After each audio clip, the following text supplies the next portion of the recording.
یہ وحشتناک منظر دیکھ کر مارے خوف کے سب کی گگی بن گئی۔ کسی سمجھدار شخص نے کہا، یہ میت کا عذاب معلوم ہوتا ہے جو ہماری عبرت کے لیے ظاہر کیا گیا ہے، آؤ مل کر استغفار کرتے ہیں۔ چنانچہ سب نے مل کر توبہ و استغفار کر کے گڑ گڑا کر اور رو رو کر کافی دیر تک دعا مانگی۔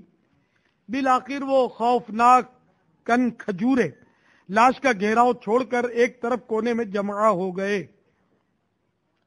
ڈرتے ڈرتے میت کی تجہیز و تکفین کی ترکیب بنی۔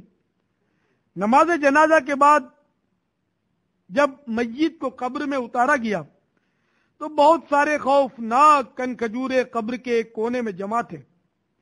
یہ دیکھ کر لوگوں میں خوف و ہراس پھیل گیا۔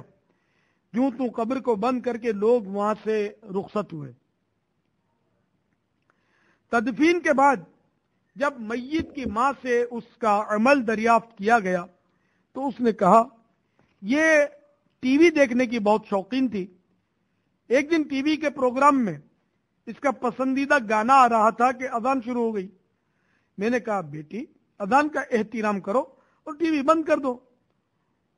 اس نے یہ کہہ کر ٹی وی بند کرنے سے انکار کر دیا کہ امی اذان تو روزانہ ہوتی ہے، مگر یہ پروگرام اور گانا کہاں روز جاتا ہے۔ ایسا معلوم ہوتا ہے کہ اس کو یہ عذاب اسی سبب سے ہوا۔ واللہ تعالی اعلم ورسولہ اعلم عز وجل وصلی اللہ تعالی علیہ وآلہ وسلم۔ اسی طرح کی ایک اور عبرتناک داستان سنیے۔ رمضان المبارک کی ایک شام ماں نے ٹی وی دیکھنے میں مشغول اپنی بیٹی سے کہا، آج افطار کے لیے مہمان آنے والے ہیں، آؤ میرا ہاتھ بٹاؤ۔ اس نے جواب دیا، امی آج ایک خصوصی پروگرام آ رہا ہے، میں وہ دیکھ رہی ہوں۔ ماں نے پھر حکم دیا، مگر اس نے سنی انسنی کر دی۔ ماں کی مداخلت سے بچنے کے لیے وہ اوپر کے کمرے میں چلی گئی اور اندر سے کنڈی لگا کر ٹی وی دیکھنے میں مشغول ہوئی۔ افطار کے وقت ماں نے آوازیں دیں مگر جواب نہ ملا۔ اوپر جا کر دستک دی مگر جواب ندارد۔ اب ماں بڑی گھبرائی اور اس نے شور مچا کر گھر والوں کو اکٹھا کر لیا۔ بالآخر دروازہ توڑا گیا۔ یہ دیکھ کر یک بارگی سب کی چیخیں نکل گئیں کہ وہ جوان لڑکی ٹی وی کے سامنے اوندھے منہ پڑی ہے۔ جب ہلا جلا کر دیکھا تو وہ مر چکی تھی۔ کوہرام مچ گیا۔ جب لاش اٹھانے لگے تو نہ اٹھائی جا سکی۔ ایسا محسوس ہوا گویا ٹنوں وزنی لاش ہے۔ اتفاق سے وہاں سے ہٹانے کے لیے کسی نے ٹی وی کو اٹھایا تو لاش ہلکی ہو گئی اور لوگوں سے اٹھ گئی۔ اب جب جب ٹی وی اٹھاتے تو لاش اٹھتی اور رکھ دیتے تو لاش وزنی ہو جاتی۔ بہرحال یوں تو تجہیز و تکفین کے مراحل طے ہوئے۔ اب جنازہ اٹھانے لگے تو وہ کسی صورت سے نہ اٹھا۔ جب ٹی وی اٹھایا تب کہیں اٹھا۔ آخر کار ایک صاحب آگے آگے ٹی وی اٹھا کر چلے اور پیچھے پیچھے جنازہ۔ نماز جنازہ کے بعد تدفین ہوئی تو لاش باہر نکل پڑی۔ لوگ گھبرا گئے۔ پھر یوں تو اتارا مگر ایسا ہی ہوا۔ بالآخر جب ٹی وی قبر میں رکھا تو لاش باہر نہ نکلی، لہذا ٹی وی کو بھی ساتھ ہی دفن کرنا پڑا۔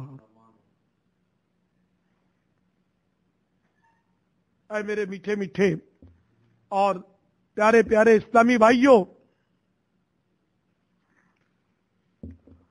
ان واقعات کو سن کر ہو سکتا ہے کسی کے ذہن میں یہ وسوسہ آئے کہ یہ سب کس طرح ہو سکتا ہے، یہ باتیں عقل میں نہیں آتی۔ اور یہ ہے کہ ہر بات کو عقل کی کسوٹی پر نہیں پرکھا جاتا۔ ثواب و عذاب کا معاملہ حق ہے۔ ہو سکتا ہے کہ عقل سے سوچنے والے کی سمجھ میں معاذ اللہ عز و جل قبر و حشر اور جنت و دوزخ کے معاملات بھی نہ آئیں۔ یہ عبرتناک واقعات سگے مدینہ عفیہ عنہ کو